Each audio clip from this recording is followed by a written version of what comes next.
दोस्तों बहुत बहुत स्वागत है आपका अपने चैनल पर। और मैं अभिषेक शर्मा। इस वीडियो में तो मैं आपको कुछ स्पेशल बताने वाला हूँ। शुरू से लेकर आखिर तक आप इस वीडियो को देखें। जितने भी स्टूडेंट्स एग्ज़ाम दे रहे हैं एमपी पटवारी 2023 का, जिसे ग्रुप 2 सब ग्रुप 4 भी कहते हैं, ये एग्ज़ाम 2017 के बाद अब हो रहा है। इसका लेवल पहले से सभी को पता था, मॉडरेट ही रहेगा, मॉडरेट या डिफ़िकल्ट ही रहेगा, ईजी तो नहीं आना था।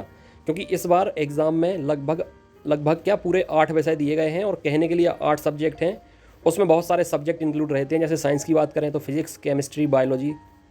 इसके बाद जीके जीएस की बात करें तो एमपी जीके अलग से उसमें घुसा रहता है। कभी क्वेश्चन आते हैं उससे, कभी नहीं आते हैं, लेकिन आप उसे छोड़ नहीं सकते हैं। अब एग्ज़ाम होना शुरू हो गए हैं। आप लोग डेली हो सकता है उसका एनालिसिस भी देखते हैं और हर शिफ्ट का अलग एनालिसिस आपको सुनने को मिलता हो। शुरुआती कुछ दिनों में आपने देखा होगा, आपको सुनने मिला होगा कि हर सब्जेक्ट से 25-25 क्वेश्चन आ रहे हैं, सेक्शन वाइज क्वेश्चन आ रहे हैं। इसका मतलब ये है कि आप माइंडसेट से जाएंगे। जो सब्जेक्ट आप पहले करना चाहते हैं आपके पास चॉइस रहेगी, इससे आप टाइम मैनेजमेंट कर सकते हैं। तो शुरुआत में ये माइंडसेट हो गया था सभी का कि 25-25 क्वेश्चन हर सब्जेक्ट से आ रहे हैं, तो जो आप चाहे पहले कर सकते हो। ऊपर विकल्प रहते हैं, उस पर क्लिक करके। लेकिन अब धीरे धीरे चेंज हुआ है एग्ज़ाम पैटर्न में। सब्जेक्ट तो रहेंगे 8 के 8 जो आपको बताए गए थे, लेकिन अब पैटर्न में क्या चेंज होगा जो कि आपको ज़्यादातर इंस्टीट्यूट ने नहीं बताया होगा, जहाँ से भी आप प्रिपरेशन कर रहे हैं, या आपको पता नहीं होगा क्योंकि लोग पीडीएफ अच्छे से पढ़ते नहीं हैं, और पढ़ते हैं तो अपनी खुद की कुछ फिलॉसफी बना लेते हैं, देखते नहीं हैं एक्चुअल में कि बोला क्या गया है। अब जैसा कि मैं आपको बताऊं अभी तक होता क्या रहा। जैसे आपने एमपीएसआई का एग्ज़ाम दिया होगा, जितने भी स्टूडेंट्स प्रिपरेशन कर रहे हैं, नहीं दिया है तो उनके लिए भी मैं बता दूं, एमपीएसआई का पेपर भी 200 नंबर का होता है, लेकिन उसमें सिर्फ ये लिखा रहता है कि 70 नंबर की हिंदी आएगी और 30 नंबर की इंग्लिश आएगी। तो ये हो गया 100 नंबर का एक पार्ट।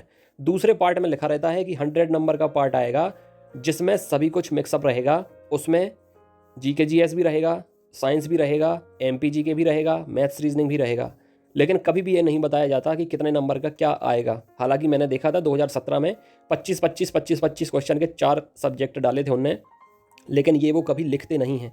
अब मैं आपको पीडीएफ पर ले चलता हूँ। अभी जो पटवारी की नई पीडीएफ आई थी उसमें क्या दिखाया गया है, कितने सब्जेक्ट आएंगे, और उसमें कहीं भी ये नहीं लिखा है कि 25-25-25 के 8 सब्जेक्ट आएंगे। लेकिन मैक्सिमम स्टूडेंट ने ये धारणा बनाकर रखी है कि हर विषय 25-25 नंबर का आएगा। अभी मैंने जो एनालिसिस किया है, जितने भी स्टूडेंट्स पेपर देने जा रहे हैं मुझे बता रहे हैं वापस आकर, तो अब मुझे ये सुनने में मिला है कि जो उनका मतलब स्ट्रेंथ वाला सब्जेक्ट था जिसमें वो ज़्यादा स्कोर कर सकते थे, उस सब्जेक्ट की क्वेश्चन 10 और 12 ही आए हैं। बाकी जो उनका वीक सब्जेक्ट था उससे 25 से ज़्यादा नंबर, मतलब 30-35 क्वेश्चन तक आए हैं। चलिए मैं एक बार आपको पीडीएफ दिखाता हूँ। ये मेरे व्हाट्सएप ग्रुप बने हुए हैं, बहुत सारे व्हाट्सएप ग्रुप हैं, मेल फीमेल के अलग अलग व्हाट्सएप ग्रुप हैं और अलग अलग एग्ज़ाम के व्हाट्सएप ग्रुप हैं। अब यहाँ पर मैं आपको दिखाता हूँ जो पीडीएफ, मैं अपने ग्रुप में सारा कुछ पीडीएफ्स वगैरह भेजता रहता हूँ। तो यहाँ पर आप देखेंगे अगर पटवारी एग्ज़ाम की जो रूल बुक थी उसमें क्या दिया गया था। जितने लोग ध्यान से देखते हैं उन्हें देखा होगा, लेकिन जितने लोग नहीं देखते हैं, केवल दूसरों की सुनते हैं, उन्हें नहीं देखा होगा। यहाँ पर आप देखें, प्रश्न पत्र का विवरण साफ साफ दिया गया है। 200 क्वेश्चन आएंगे, 200 क्वेश्चन 200 अंक के रहेंगे। ए पार्ट में रहेगा सामान्य विज्ञान, सामान्य हिंदी, सामान्य अंग्रेजी और सामान्य गणित। ठीक है, 4 सब्जेक्ट रहेंगे पार्ट ए में। अब ये चारों विषय कुल 100 प्रश्न के रहेंगे, 100 अंक के रहेंगे। कहीं भी ये नहीं लिखा है कि 25-25 के चारों आएंगे, कुछ कम भी हो सकते हैं, कुछ ज़्यादा भी हो सकते हैं। नीचे दिया है पार्ट बी, सामान्य ज्ञान एवं अभिरुचि, सामान्य कंप्यूटर ज्ञान, सामान्य तार्किक योग्यता एवं सामान्य प्रबंधन यानी मैनेजमेंट। ये भी कुल 100 प्रश्न का आएगा। इसलिए अब इनने अपने हाथ में ये कंट्रोल रखा है पीईबी ने, जिसे अब ईएसबी भी कहते हैं, एम्प्लॉयमेंट सिलेक्शन बोर्ड, कर्मचारी चयन आयोग। इनने अपने हाथ में, चूँकि अभी 40 से 45 दिन एग्ज़ाम चलेगा, शुरू से ही अगर एक जैसा पेपर आखिरी दिन तक आएगा तो बाद वाले जो स्टूडेंट्स हैं उन्हें फ़ायदा हो जाएगा। लेकिन इनने अपने पास एक चीज़ बचा कर रखी है। हर दिन एग्ज़ाम में जो चेंज होगा, कभी हो सकता है मैनेजमेंट के क्वेश्चन आपको ज़्यादा देखने को मिलें, कभी हो सकता है आपको कंप्यूटर के क्वेश्चन ज़्यादा देखने को मिलें। मैथ्स रीजनिंग का मुझे अभी तक सुनने में मिला है कि 50-55-60 नंबर, 50-55-60 क्वेश्चन तक आ रहे हैं। मैथ्स में कहीं कंप्रोमाइज़ नहीं कर रहे हैं। सिटिंग अरेंजमेंट, ब्लड रिलेशन, मतलब जो लेंदी क्वेश्चन होते हैं, जो टाइम टेकिंग क्वेश्चन होते हैं, चाहे रीजनिंग के हों चाहे मैथ्स के हों, वो क्वेश्चन ज़्यादा डाले जा रहे हैं ताकि आपको टाइम मैनेजमेंट करने में दिक्कत आए। और सबसे बड़ी बात, यहाँ पर कोई भी सेक्शन वाइज सब्जेक्ट आपको नहीं मिल रहा है, ताकि आपका जो माइंडसेट है वो एकदम से दिमाग का दही हो जाए। आप कुछ भी प्लानिंग करके जाएं, वहाँ पेपर खोलते ही आपकी सारी स्ट्रेटजी फेल हो जाए, और जब आपको आपके हिसाब से वहाँ पेपर नहीं दिखेगा तो आधा गेम ओवर तो वहीं हो जाएगा, आधा काम तमाम आपका वहीं हो जाएगा। फिर आपको लगेगा कि चलो यार अब जैसे भी हो पेपर को करना है। मतलब जो बेस्ट की प्लानिंग थी आपकी, जो बेस्ट देने की प्लानिंग, जो स्ट्रेटजी आपने बनाई थी वो वहाँ फेल हो जाएगी। फिर तो मरता क्या ना करता वाला काम होना है। तो फिर तो मैंने भी देखा है बहुत सारे ऐसे स्टूडेंट्स हैं, हालांकि शुरुआत में माइंडसेट जो उन्होंने बनाया था उसके हिसाब से उन्हें पेपर मिला 2 दिन तक 15-16 तारीख तक।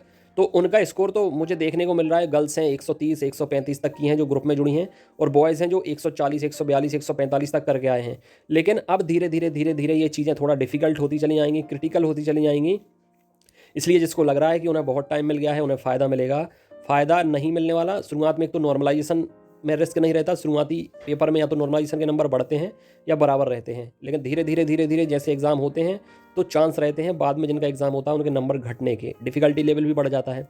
अब यहाँ पर आपको क्या करना है, किसी भी सब्जेक्ट को लापरवाही से या बहुत हल्के में नहीं लेना है। आप सोचें कि अंग्रेजी को छोड़ देते हैं, अंग्रेजी के 25 क्वेश्चन आते हैं, 15-16 क्वेश्चन कैसे भी करके बना देंगे। हो सकता है अंग्रेजी के क्वेश्चन आखिरी तक 30 कर दिए जाएं, 35 कर दिए जाएं। हिंदी के क्वेश्चन 10-12 ही देखने को मिले थे अभी जो एग्ज़ाम परसों हुआ था। विज्ञान के क्वेश्चन हो सकता है बढ़ा दिए जाएँ, मैथ्स रीजनिंग, इसमें हो सकता है कि आपको डेरिवेशन वगैरह या जो फॉर्मूलाज रहते हैं उस पर बेस्ड क्वेश्चन मिलें, फिजिक्स हो केमिस्ट्री हो इस पर। और मैथ्स और रीजनिंग तो मैं आपको पहले बता चुका हूँ कि लेंदी क्वेश्चन आ रहे हैं। जैसे सेटिंग अरेंजमेंट है, बैंक के एग्जाम में 5 क्वेश्चन का आता है, 5 नंबर मिलते हैं एक क्वेश्चन करने पर। अब यहाँ पे है पूरा क्वेश्चन आपको अरेंजमेंट करना है और मतलब अंक मिलेगा 1। ऐसे ही आपको कंप्यूटर को भी ढीले में नहीं लेना है, कंप्यूटर में भी बहुत अच्छे क्वेश्चन बनते हैं। एक्सेल MS ऑफिस से आएंगे, नेटवर्किंग से आएंगे, इंटरनेट से आएंगे, और GK GS तो सबको पता है कि कहाँ से आ जाता है, उस पर किसी का कंट्रोल नहीं रहता है। इसलिए जो भी विषय आप पढ़ रहे हैं बहुत अच्छे से पढ़ें, पूरा पढ़ें, कंप्लीट करके पढ़ें, ताकि ये हो कि कोई भी क्वेश्चन से कोई भी सब्जेक्ट से कितने भी क्वेश्चन आ जाएं आपसे बनने चाहिए।